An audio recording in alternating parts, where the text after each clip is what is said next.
Katrina spoke to Democrat Congresswoman Madeleine Dean for her view on this White House milestone from her side of the aisle. It's the 100-day mark for President Trump in his second administration. How has it been for you? Oh, it's been very troubling. But I try to find the bright side, and the bright side is an administration is usually about 1,460 days. So at least we got 100 behind us for this chaotic administration.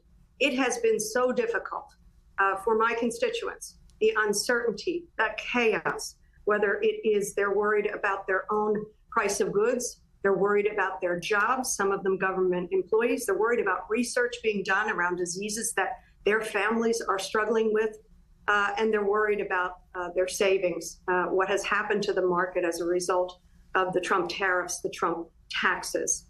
So it's just been a time of extraordinary uncertainty with massive losses in wealth through what Mr. Trump has done.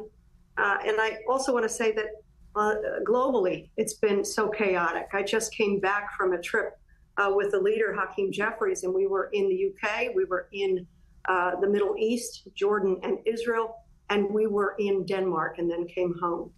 The uncertainty, the confusion, whether it is businesses who cannot plan, cannot borrow, cannot figure out where these tariffs might land because of the zigging and zagging of this administration and their unthought out policies, or it is about allies. That was what struck me the most, that they worry that they cannot depend upon us, that they cannot depend upon America to stand by European democracies, especially Ukraine, at this time of grave need and horrible losses. So this has been a very challenging 100 days. So if that's what your constituents are saying to you as well, what can you do to try and push back against President Trump and what he was doing?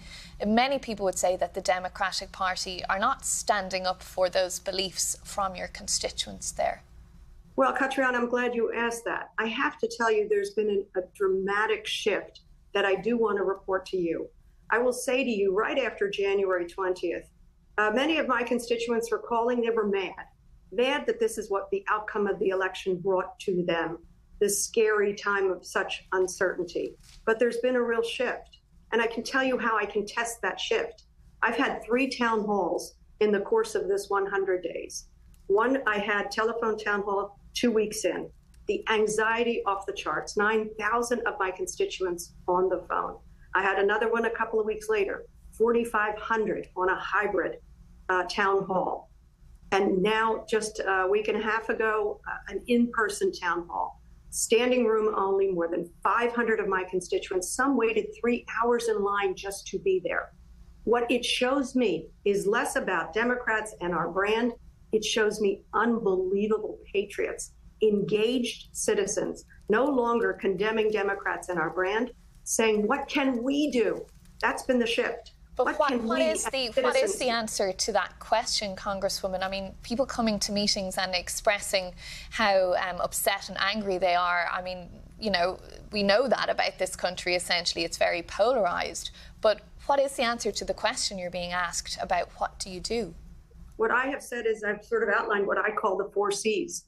Number one, we have to rely upon Article 3, the courts in this country, to uphold the rule of law against a lawless administration who cares nothing for the Constitution.